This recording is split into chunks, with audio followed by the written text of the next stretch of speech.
Por que tenho ódio de mim mesmo quando não estudo? Escute essa pergunta. Por que tenho ódio de mim mesmo quando não estudo? Como querem que eu faça? Por que tenho ódio de mim mesmo quando não sou gentil como deveria ser? Por outras palavras, por que não vivo de acordo com os meus ideais? Não seria muito mais simples não ter ideais de espécie alguma? Se não tivesse ideais, haveria razão para odiar você mesmo? Assim, porque você diz, eu devo ser bondoso, devo ser generoso, devo prestar atenção, devo estudar. Se puder descobrir a razão e se libertar dos ideais, então talvez atuará de maneira totalmente diferente. Sobre isso eu vou falar mais tarde. Mas por que você tem ideais? Em primeiro lugar, porque sempre te disseram que se não tiver ideais, será um ente desprezível. A sociedade, quer do padrão comunista, quer capitalista, diz: o ideal é esse. E você o aceita e procura viver em conformidade com ele. Não é verdade? Pois bem, antes de tentar viver segundo um ideal qualquer, não deve verificar por que é necessário ter ideais. Por certo, isso teria muito mais sentido. Você tem o ideal de Rama, de Sita e tantos outros ideais que a sociedade te transmitiu ou que você mesmo inventou. Você sabe por que os tem? Porque tem medo de ser o que é. Sejamos simples, não vamos complicar as coisas. Você tem medo de ser o que é, e isso significa que não tem confiança em você mesmo. Por isso é que procura ser o que a sociedade, o que seus pais e sua religião preceituam. Então, por que tem medo de ser o que é? Por que não começam com o que você é e não com o que deveria ser? Se não compreende o que é e trata apenas de mudá-lo no que pensa que deveria ser, isso não tem significação nenhuma. Portanto, fora com os ideais. Sei que os mais velhos não gostarão disso, mas não importa. Jogue fora todos os ideais. Afunde-os no rio, lance-os no cesto de papéis, para começar com o que é. E isso é o quê? Você é preguiçoso. Não quer estudar, quer brincar ou jogar, se divertir como todo jovem. Comece com isso. Use a sua mente para examinar o que entende quando fala em passar o tempo agradavelmente. Averigue o que isso realmente implica. Não se deixe levar pelo que dizem os seus pais ou os seus ideais. Use sua mente para descobrir o que deseja fazer na vida. O que você deseja fazer. Não o que a sociedade ou um certo ideal te manda fazer. Se aplicar todo o seu ser a essa investigação, será um verdadeiro revolucionário. Terá então confiança para criar, para ser o que é, e nisso há uma vitalidade sempre renovada. Mas, pela outra maneira, está dissipando sua energia no esforço para ser semelhante a um outro. Não vê como é estranho o ter tanto medo de ser o que é? Pois a beleza está em ser o que é. Se você se vê como um preguiçoso, que você é um estúpido, e se compreende a preguiça e olha de frente à estupidez, sem procurar mudá-la noutra coisa, então, nesse estado, encontrará uma extraordinária liberdade, uma grande beleza e vasta inteligência. Pergunta: ainda que possamos criar uma nova sociedade, nos revoltando contra a atual, essa criação de uma nova sociedade não constitui também uma forma de ambição? Resposta: Parece que você não escutou o que eu estava dizendo. Quando a mente se revolta dentro do padrão da sociedade, essa revolta se assemelha a um motim dentro de uma prisão, e é apenas uma outra forma de ambição. Mas quando a mente compreende em sua inteireza esse destrutivo processo da atual sociedade, e dele sai, sua ação não é então ambiciosa. Essa ação poderá criar uma nova civilização, uma ordem social melhor, um mundo diferente, mas a mente não está preocupada em criá-la. Seu único interesse é descobrir o que é verdadeiro. O movimento da verdade é que criará um novo mundo, e não a mente que se acha em revolta contra a sociedade.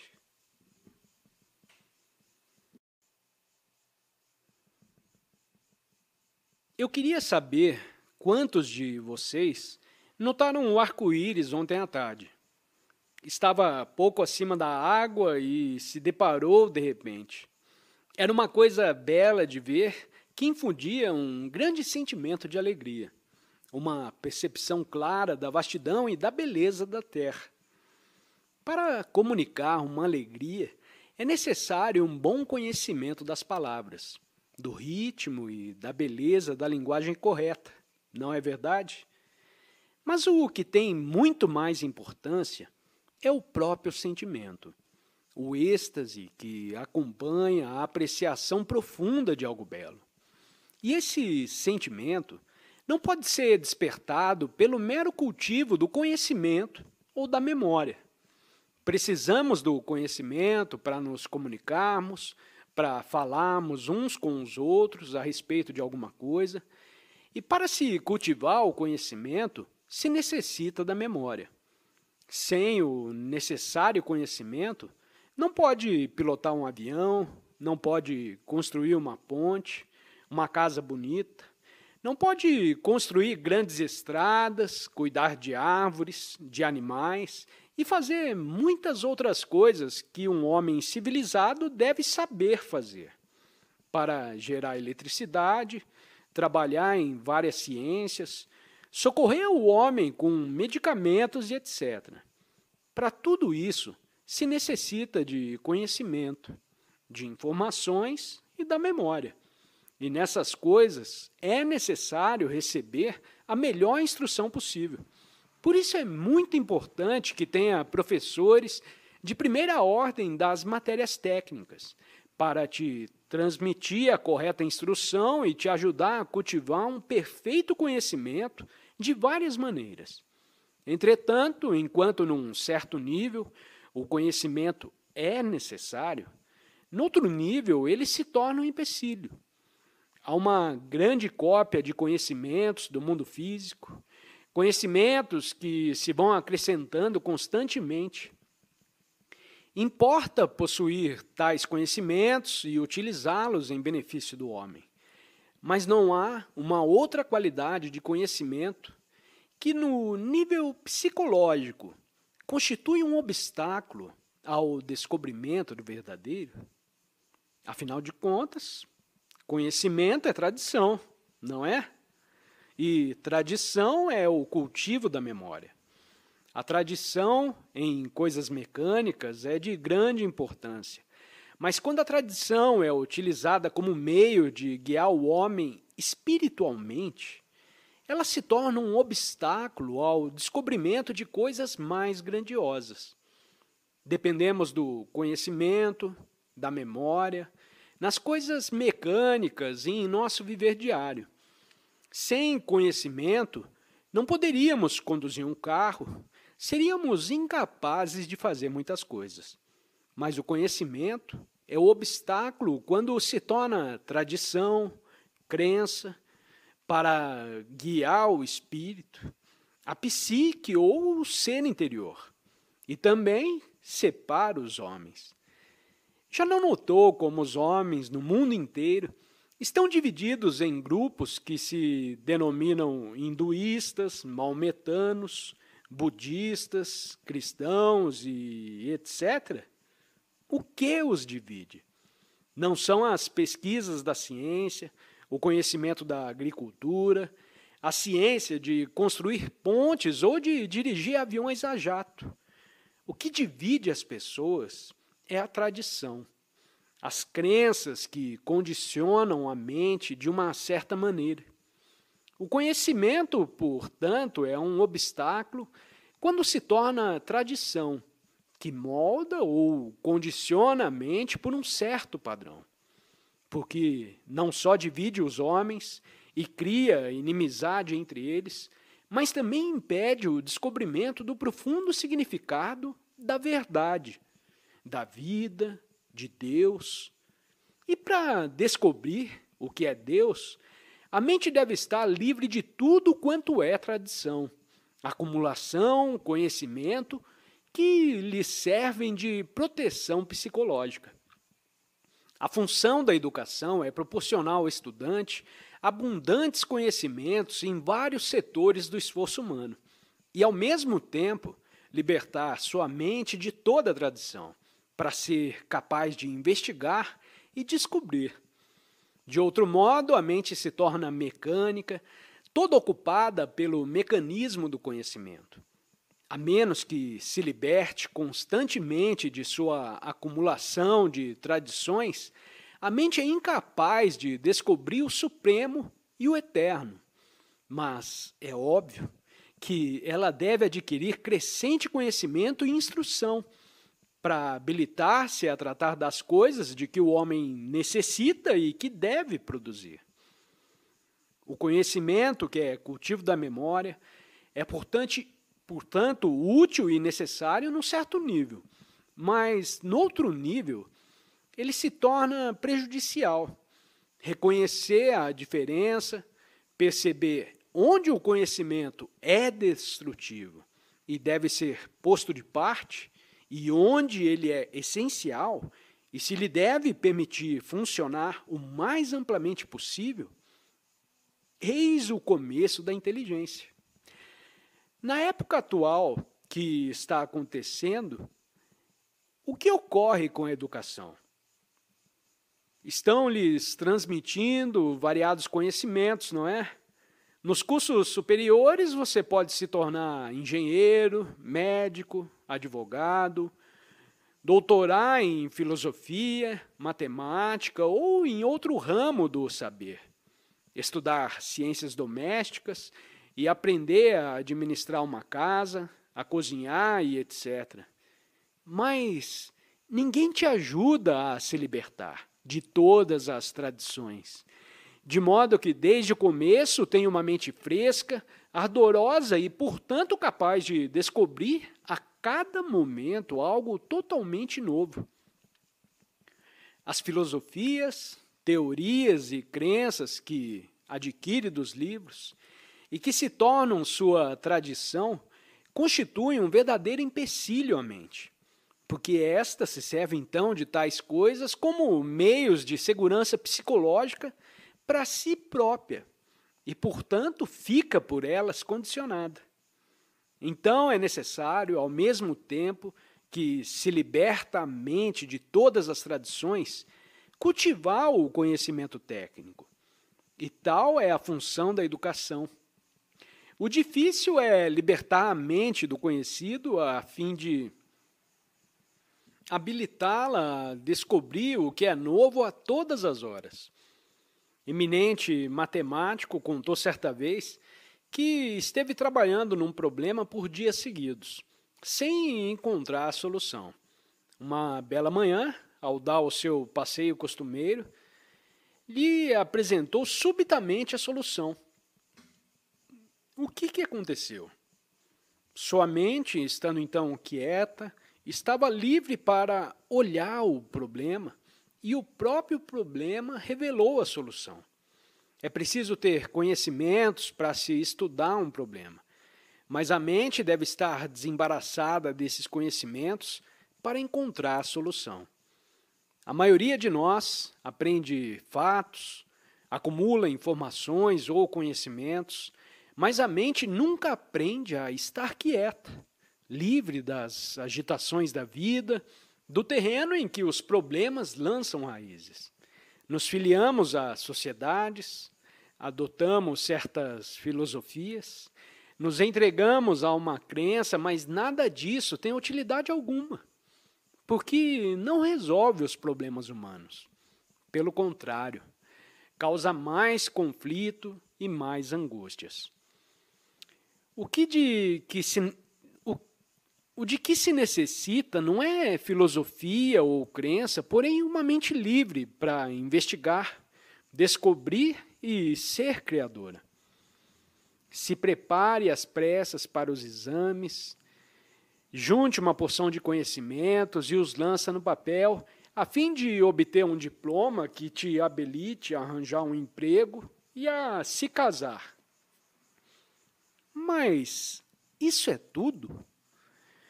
Você adquiriu conhecimentos, técnica, mas como sua mente não é livre, você se torna escravo do sistema vigente. E isso, em verdade, significa que não é um ente humano criador. Você pode gerar filhos, pintar uma meia dúzia de quadros ou compor de vez em quando uma poesia, mas tal, por certo, não é criação. Em primeiro lugar, é necessário uma mente livre para que se verifique a criação. E então, a técnica pode ser utilizada para expressar o poder criador. A técnica, porém, nada significa sem a mente criadora, sem a extraordinária força criadora resultante do descobrimento do verdadeiro. Infelizmente, os mais de nós não conhecemos esse poder criador porque estamos com a mente carregada de conhecimentos, de tradição, de memória, dos ditos de Sankara, Buda, Marx ou algum outro. Mas se sua mente é livre para descobrir o verdadeiro, verá aparecer uma abundante e incorruptível riqueza, na qual se encontra inefável alegria. Então, todas as nossas relações, com pessoas, com ideias, com coisas, assumem um significado totalmente diferente.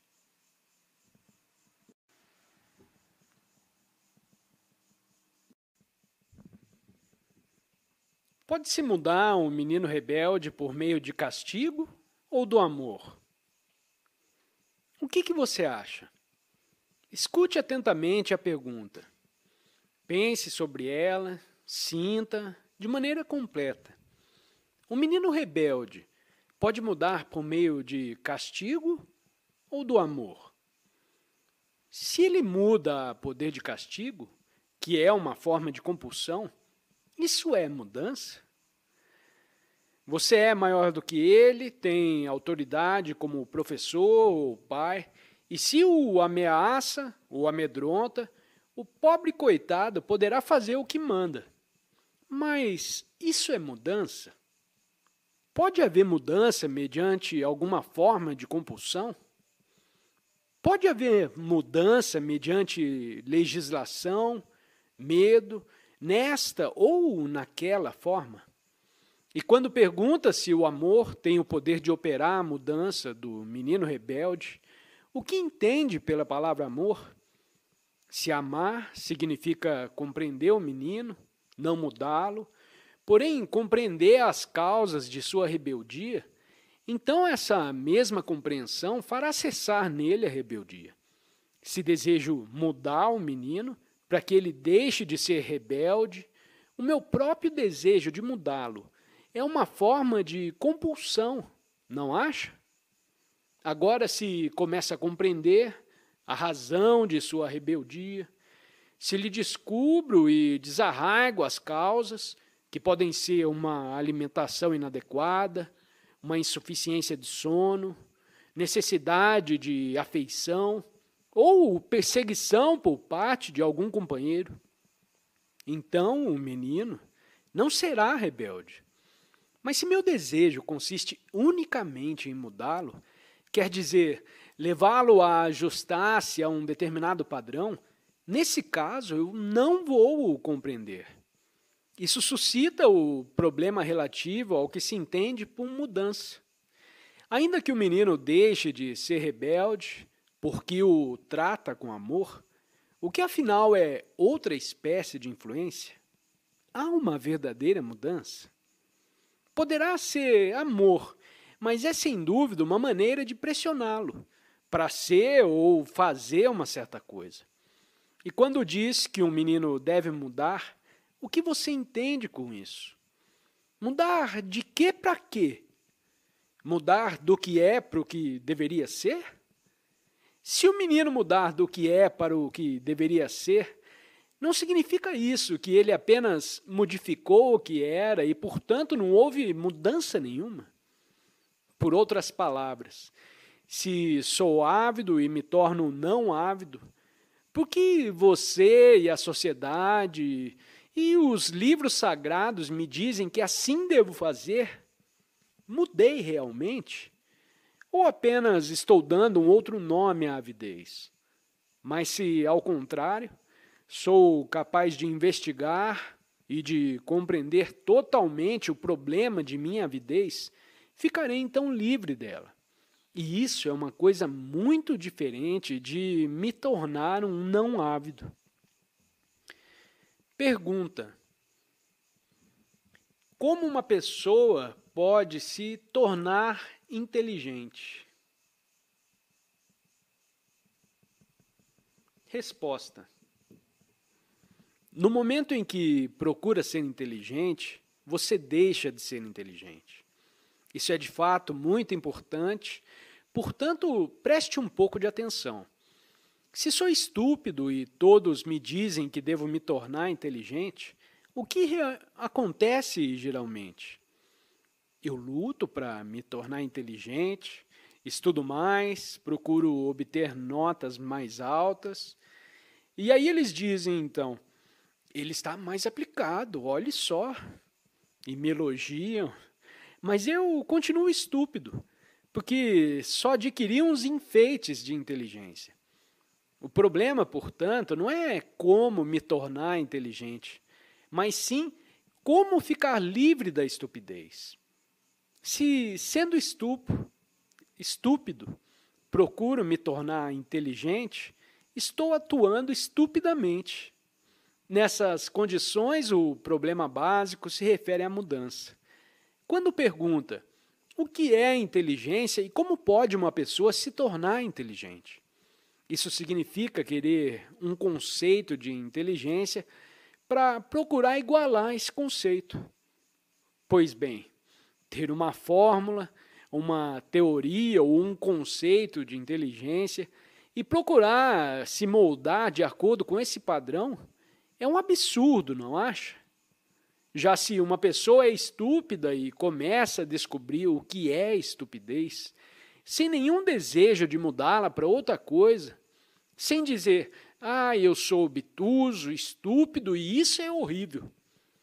Ela verá então que, no desdobrar do problema, desponta sem esforço algum de sua parte uma inteligência sem nenhum resquício de estupidez. Pergunta: sou muçulmano. Se não observo diariamente as tradições de minha religião, meus pais ameaçam me expulsar de casa.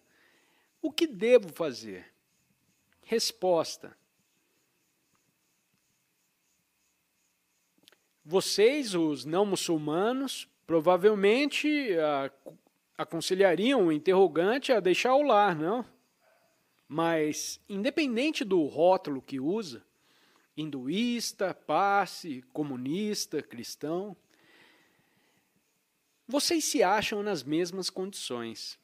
Portanto, não há razão para se sentir superior e se encher de vento. Se disser a seus pais que as tradições deles são velhas superstições, eles também poderão te pôr na rua. Pois bem, se foi educado em determinada religião e seu pai te disse que teria de deixar o lar se não observar certas práticas, que percebe agora serem velhas superstições, o que você fará? Isso depende da intensidade com que não deseja seguir as velhas superstições, não? Será capaz de dizer: refleti muito nesse assunto e penso que é insensatez uma pessoa se denominar muçulmano, hinduísta, budista, cristão ou coisa semelhante. Se por isso eu tiver de deixar o lar, é isso que eu vou fazer. Estou disposto a enfrentar tudo o que a vida oferece, mesmo a miséria e a morte, porque sinto ser este o caminho certo, e por ele continuarei. Você seria capaz de dizer isso? Senão, o que acontecerá é que será tragado pela tradição, pelo coletivo. Assim, pois, o que você fará? Se a educação não te proporciona essa autoconfiança, qual é então a finalidade da educação? Meramente te preparar para ter emprego e se ajustar a uma sociedade obviamente destrutiva? Não diga: só poucos são capazes de se libertar, e eu não me sinto com forças para fazer isso. Qualquer um pode se libertar, desde que ponha sua intenção nisso. Para compreender e repelir a pressão da tradição, necessita não de força, porém de confiança. Daquela extraordinária confiança que nasce quando sabe pensar as coisas por você mesmo. Mas veja, a sua educação não te ensina a pensar, só te ensina o que pensar. Te ensina que é muçulmano, hinduísta, cristão, ou isso ou aquilo.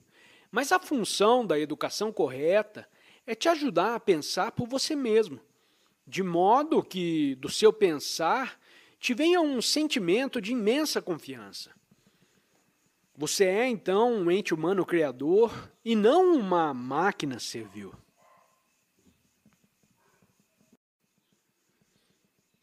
Você nos diz que não deve a resistência no prestar atenção. Mas como isso é possível? Resposta: eu disse que qualquer forma de resistência é desatenção e distração.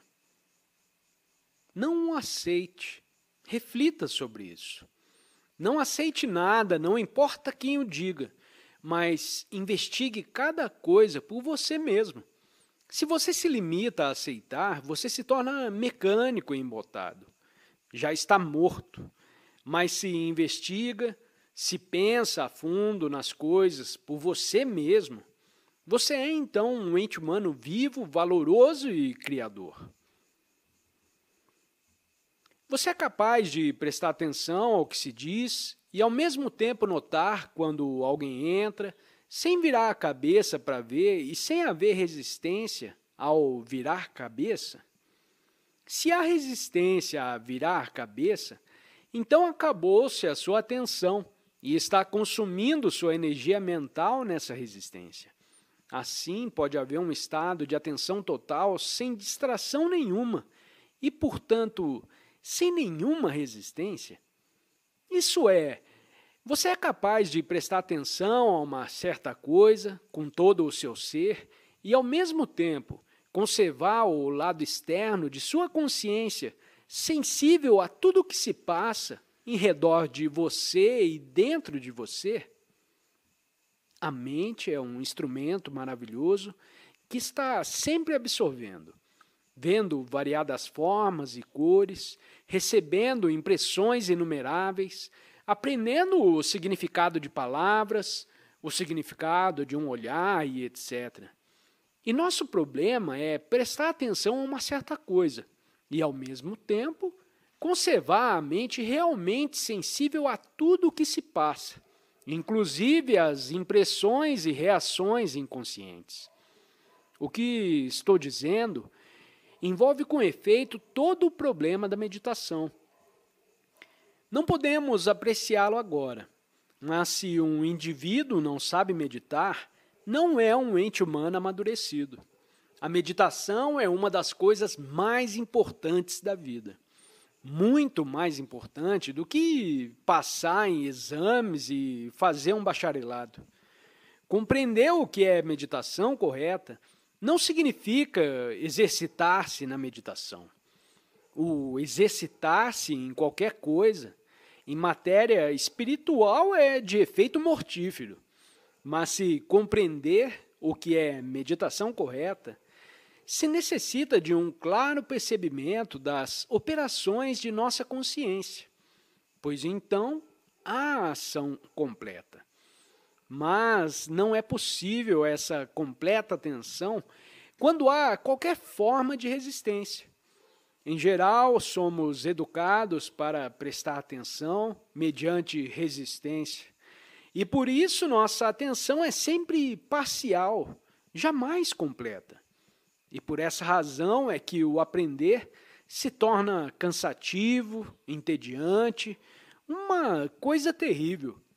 Muito importa, portanto, prestar atenção no sentido profundo da palavra, ou seja, nos manter conscientes do funcionamento de nossa mente. Se não há autoconhecimento, não se pode prestar atenção completa. Eis porque, numa verdadeira escola, deve o estudante não só aprender várias matérias, mas também ser ajudado a estar consciente dos processos de seu próprio pensar. Na compreensão de si mesmo, ele saberá que significa prestar atenção sem resistência, porque a compreensão própria é o distintivo da meditação. Pergunta: por que temos interesse em fazer perguntas? Resposta: isso é muito simples. É porque todos somos curiosos. Não deseja saber jogar cricket ou futebol ou soltar um papagaio? No momento em que cessa de fazer perguntas, você já está morto. Sendo isso, de modo geral, o que aconteceu aos mais velhos. Cessaram de perguntar porque a mente deles está cheia de conhecimentos, de coisas que outros disseram. Aceitaram a tradição e nela se fixaram. Enquanto está fazendo perguntas, está abrindo o caminho, mas no momento em que começa a aceitar, está psicologicamente morto. Assim, pois, em todo o curso de sua vida, nunca aceite nada, mas inquire e investigue. Verá então que sua mente é de fato algo maravilhoso, infinito e que, para ela, não existe morte.